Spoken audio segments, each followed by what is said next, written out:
Passing through the veil of mystery, seeking answers no one is brave to ask. This is Bound to Truth.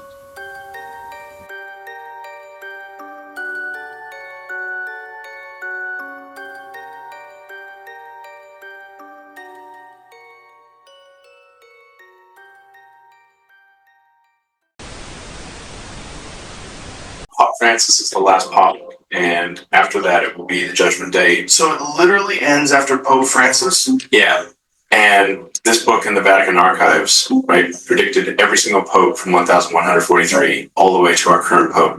But the scary thing is after Pope Francis, the last one, it just says Judgment Day. And the creepiest thing inside St. Paul's Basilica ordering the whole inner sanctuary is a picture of every single pope, right? But what's weird is that there's only a certain amount of markers where you can put the picture. There's just one left after Pope Francis. They've always said once that last slot is filled, it will be the end of the world. He predicted the time it took to go from the first pope that he wrote about to the halfway mark was 422 years. He's saying from the middle one to the end, another 422 years will be the end of the world. If you do 422 in the middle pope, which was 1,585, that year is 2027. It's even weirder. Pope John the 23rd, he said that the end of the world would happen 2,000 years plus Christ's life. So that adds up to 2027 as well. Hey, everybody. Welcome to Bound to Truth. I'm your host, Christopher J. Lopez. Hope you like that intro. I'm sure it's going to be a hint of what we're going to talk about today. The prophecy of Saint Malachy. Some interesting stuff, especially since the Pope has passed away recently. You heard our last podcast with John and I regarding Abdullah. Did I say his name right? Yeah, Abdullah. I'm not going to say the rest of his name because they're pretty long. But wanted to continue that train in regards to current events around the world that's going on and what's happening. I mean, we've had a lot of shakeups happening with, the tariff wars, with our economy, a lot of different political and religious views that have created a lot of thoughts and feelings around the world, not just our nation, but around the world. And the reason I wanted to start St. Malachy, and by the way, John and I will be continuing another episode regarding the last podcast we did about Abdullah and his claims. I'm going to go a little more deep diving about who he is, where he came from, and a little more depth about his additional stuff that he shared regarding him being considered, he is the Pope, which is very interesting claims and so forth, and is very mingling of all religions of Islam, Christianity, and Judaism. But the reason I want to go to St. Malachy, because I think it's a very important prophecy, especially since St. Francis has passed away. And it's definitely going to deep dive into what he's talking about. I'm going to say overly deep dive. It's pretty brief on his prophecy, but we're going to go deep dive into exploring possibilities of people that are considered contenders for the Pope and so forth, and what's going on in the conclave right now. I'm also going to do is play another clip in regards to echoing what Elon Musk has said, which you heard in the intro, and definitely let you know there's people paying attention regarding to the prophecy of St. Malachy, and very similar to what Elon Musk has concluded with his thoughts and theories. Take a listen.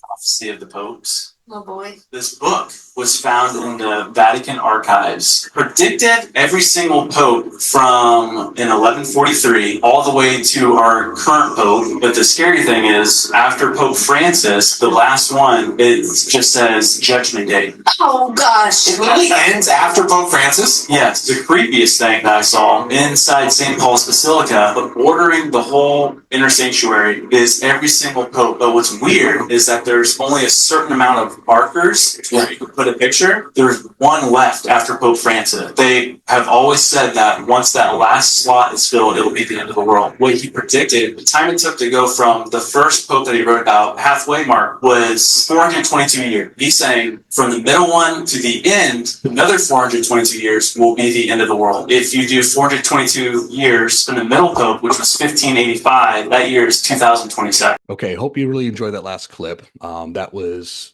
pretty interesting stuff, especially regarding how there is the last picture of the Pope that's being placed. The Catholic Church doesn't talk about St. Malachy's prophecy. They acknowledge him as a saint, but they don't talk about his prophecy, which is interesting. However, having that last placement picture of being the last, like, again, I don't know if they're gonna have any more of what's going on, but that picture being supposed to the last person to sit as the Pope. I mean, again, speculative, right? They can always add more. It's the Vatican. They can do it. They have the finances to do extensions, I'm sure. But it's interesting that that has not happened, to have an extent of more frames and photos of the lineage of the popes since Peter, that Christ is anointed being the rock where he'll build his church. So, what regards to Malachy, I'm going to read a brief Malachy and his prophecy stuff here. And this is contributed to RBC UA News, which is actually Ukraine, News Ukraine, which is kind of funny because it was going on in Ukraine. I pulled up a bunch of articles and wasn't too satisfied about reading them, but this one I really like. So I'm going to give you a read and a rundown regarding the prophecy, who Malachi is, and then his prophecy, what he's saying, and we'll continue on. I'll share my thoughts and so forth on top of that. So, in the 13th century, the Archbishop of Amga, an Irish monk named Malachy, allegedly received a mystical vision. In it, he saw all future popes of Rome, beginning with Celestine II and ending with the last one. In total, the list includes 112 popes, which you guys heard on those few clips, each represented by a short symbolic description. The last on the list bears a Latin name, Petrus Romanus, Peter the Roman, or Peter the Great. And it is precisely at his pontificate, I can't even talk, pontificate. Geez, I'm raised Catholic and I can't even read the doggone thing. To his pontificate, according to the prophetic lines. In the final persecution of the Holy Roman Church, there will be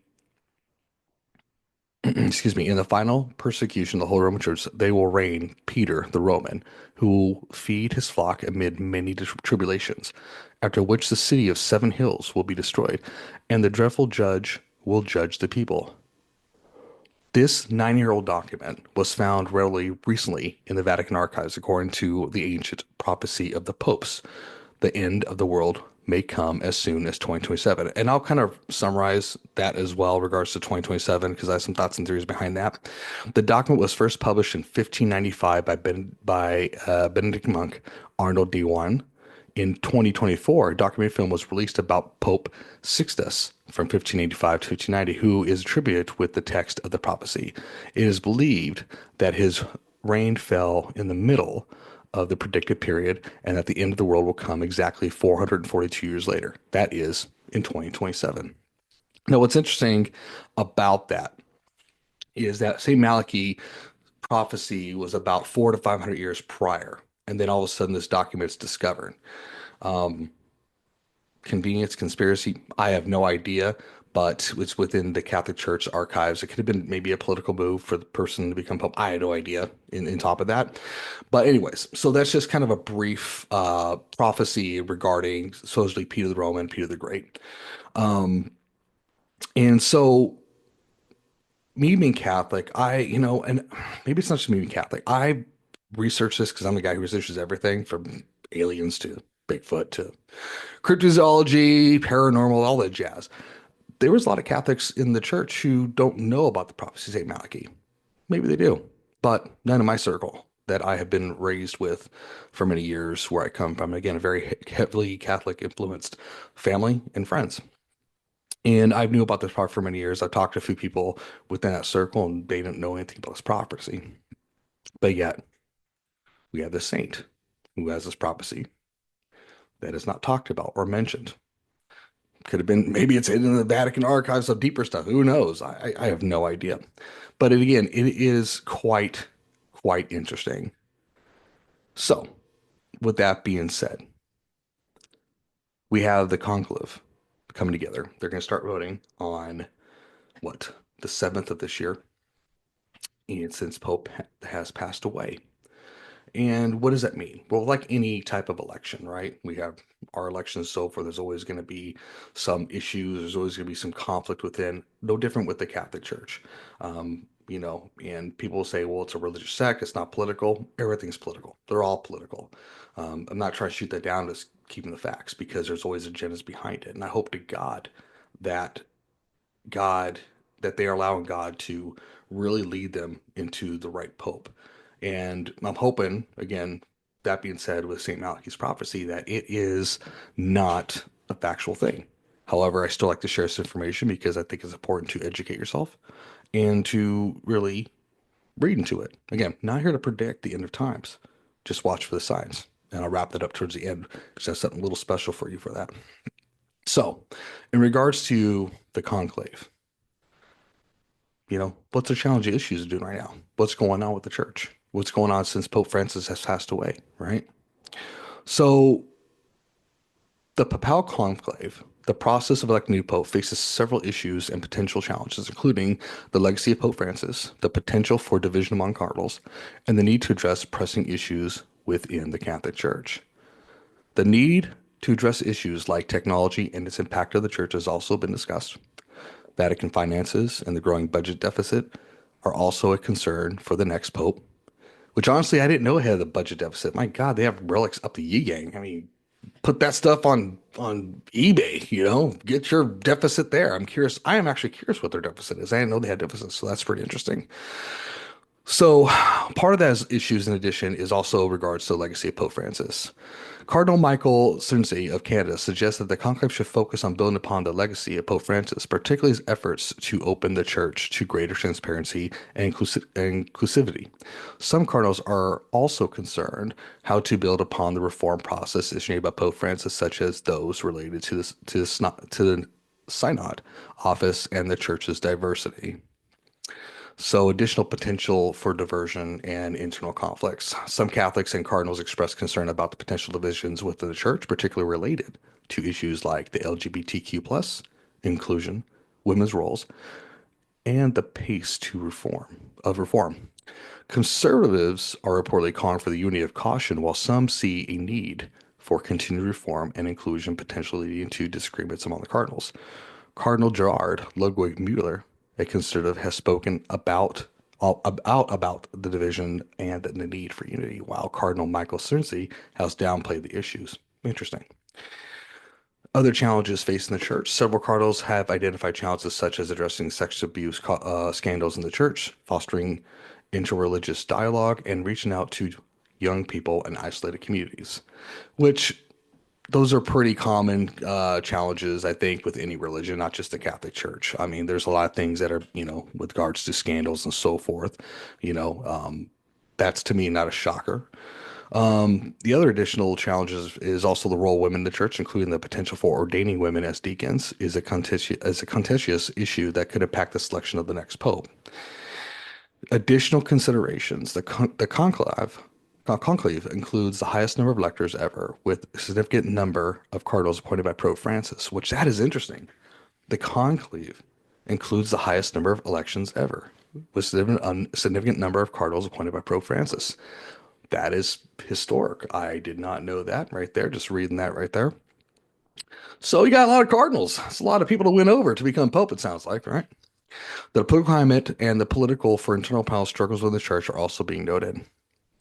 So, as you can see, it looks like it sounds like with the pope they're trying to vote in, you've got some people who are still big fan cardinals of Pope Francis's agenda and trying to accomplish that. He's accomplished quite a bit in his 12 years of being a pope, but looks like there's a lot of things that weren't accomplished through his wishes and what he wants to do. So you got some cardinals, it sounds like, who really want to see that through, and then you got some earlier also of other cardinals who are very conservative and trying to keep it more in the older traditional ways.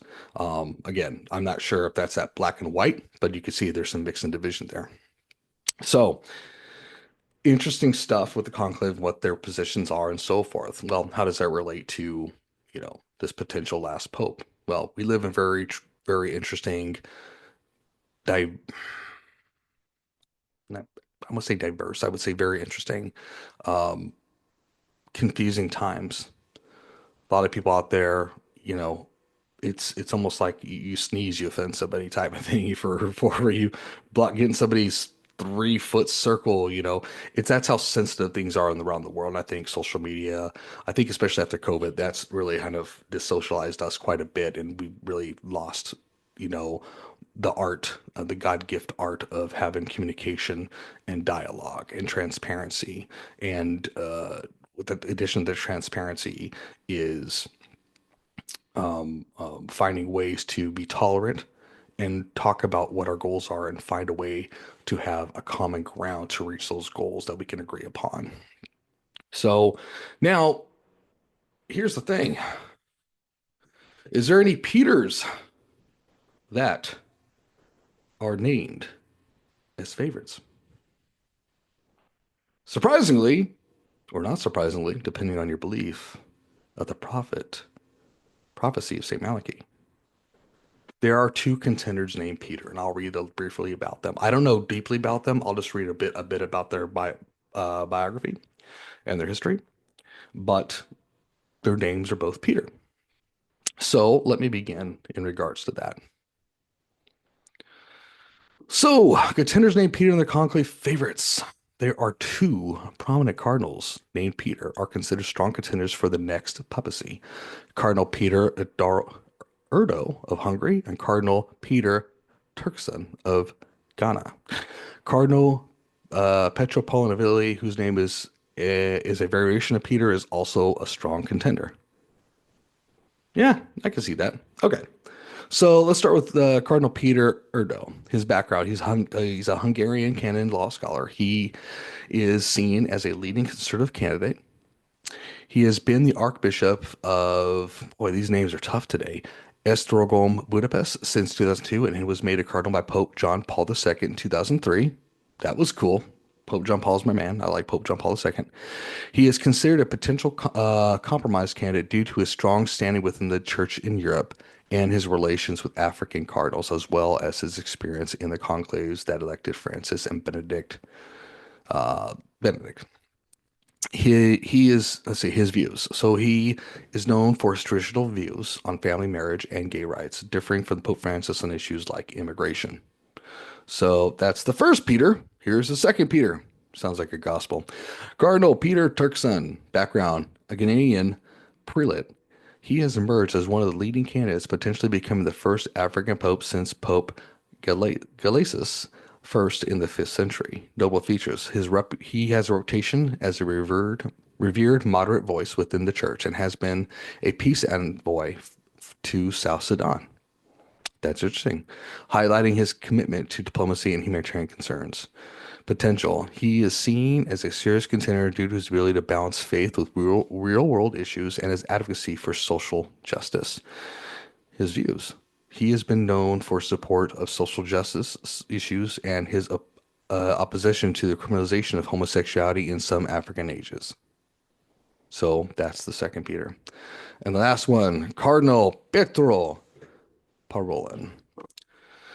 His background: as a Vatican Secretary of State since 2013, he is considered one of the most experienced Vatican officials.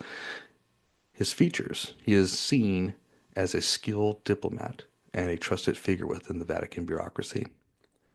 Potential: he is considered a frontrunner by many due to his prominent position within the church hierarchy and is seen as a potential choice to continue Pope Francis' leadership, but with more somber and diplomatic approach. So, little brief stuff connected with St. Malachy's prophecy, what the conclave is dealing with, and these 3 Peters who look like they're strong contenders. So, what's interesting, I want to kind of share a bit, with regards to St. Malachy and the whole world having issues like 2027. I do think back about the book of Revelations to kind of tie this a little bit. And I know in 2029, there's going to be an asteroid coming our way called Apophis. It's an Egyptian word. I think it's the name of God, pretty much of destruction. And that's in 2029. And it's going to skim supposedly so close to Earth, it's going to go between Earth and the satellites. Not supposed to hit us as calculated. However, if it doesn't hit us, it's supposed to come back around 2032. Now, you may be asking, well, how does that fit in with St. Malachy's prophecy? And you talk about the book of Revelations. Well, if you look at the book of Revelations, it talks about wormwood. Basically very similar to something hitting Earth, killing 3/4 of the world. Scary thought. I hate thinking about it, especially since I live on the coastline. And this object, if it does hit the coast, it would, if it was to hit, supposedly supposed to hit more on the west side of the United States, more Southern California, but the impact could be pretty great. Not a world killer, but destruction, pretty gnarly destruction around the world. And then you got this regarding 2027, and it's only less than 2 years. And I kind of think, is that kind of connect in a way with the timeline with the Book of Revelations? Again, I'm not here to prophesy. I'm just here to look at the signs and what's going on. And, you know, one of those three Peters could be elected. Now, does that mean that one of those Peters are Peter the Great that Malachi's talked about? It could be just all coincidence, really. I mean, that's a hell of a coincidence, but it could be all. This could be nothing. We have no idea. But there's a lot of buzz around the world in regards to, again, the end time prophecy and Pope Francis passing away, and of course, look at our government nature. Where we're at and what's going on around the world and what's going on with politics and just where the world's at right now. There's a lot of disarray. I don't know about you, and I'm a guy who tries to be really sensitive about my surroundings, but there is something going on. I'm not trying to be paranoid. I'm not trying to um, cause fear. I just try to watch for things that are happening around the world, and I'm hoping, you know, this conclave does well, and I pray that God's Spirit continues to work within the church, not just in the Catholic Church, but in our lives, because we're in some very interesting times. Like I said, people are throwing a loophole. We got a new president that has, again, I'm not being political, that has caused a great shakeup in a lot of things. And then we had a pope who passed away from right after Easter. And so, we have a new president. Now we got a new pope that's coming up soon. Again, could it be one of those Peters? I don't know. But there's a lot of people trying to look for answers because there's a lot of fear and a lot of uncertainty. And that's okay. That's okay. It's okay to be afraid. It's okay to have uncertainty. My plea to everybody out there with these prophecies and these things that are coming up, look for the signs, educate yourself, but don't feel that uncertainty is something to allow that fear to control you. Like I said in the last podcast when I watched the movie The Conclave, how let's pray for a pope who sins and asks forgiveness every day. And let's pray for a pope who is uncertain. Because uncertainty goes hand in hand with faith. Like I said, it's okay to be uncertain. There's a lot of shakes going on around our environment, around everyone, even around us financially and people all over. And it's important that we're unified, no matter what your creed is or your beliefs are. I think it's important that we just start talking to each other and start, you know, having conversations. What do we want for ourselves? What do we want for the future? What do we want for the future of the kids? What do we want for the future of our nation? What do we want for the future for our planet and our faith? What does that look like? What does life mean? What are those things? Something that has some credence and concrete foundation that we can all build together on. It's okay to be uncertain, but let's not be uncertain by ourselves. Let's be uncertain together because then we can support each other and we can depend on each other. So, like I said, there is a lot going on, and I am curious to see who the Pope will be and to see what this action will be. Will it be Peter? If it is Peter, definitely going to talk more about that. And there's going to be a lot of videos out there because I've seen quite a bit. A lot of videos talking about, um, this is it. This is what's happening, blah, blah, blah, all this jazz. You know, I'm a person who wants to let's see what happens. Let's watch for the signs. Because if we put faith in something that is just a theory, that there's no concrete evidence, that can be dangerous. But one thing I believe that's a faith that has concrete evidence is God and Jesus. And to wrap it up, I've been rambling a little about this. Like I said, I'm keeping this kind of short because I want this to be direct and not just throw them overly my theories out there, but just more questions. And before I read something, I think it's really important to read. Um, I want to get your guys' thoughts out there. I want to get your guys' um, comments out there. I want this to be an open dialogue and share your thoughts, and so forth. Um, be a guest in the show. Bounty34 at gmail.com. Email me your thoughts, theories, comments. And if you like the channel or you're new to it, hit the subscribe button. YouTube, Facebook, Spotify, I think for a moment, X, Amazon Prime or Amazon Podcast, iTunes, Buzzsprouts, and other platforms you may enjoy. So to wrap it up, I'm going to ask some questions to you, and then I'm going to leave it with a verse that I think is important. What do you think about the Malachy prophecy? Have you ever heard of it? Have you researched it? What do you think about the conclave and the church? Are they in a disarray, as is stated in that report? Or maybe it's just smoke. What's your thoughts about the last portrait that's empty for the last pope? Is that a sign confirming that this is the last pope that Malachy's talking about, and the church knew about it and hid in plain sight?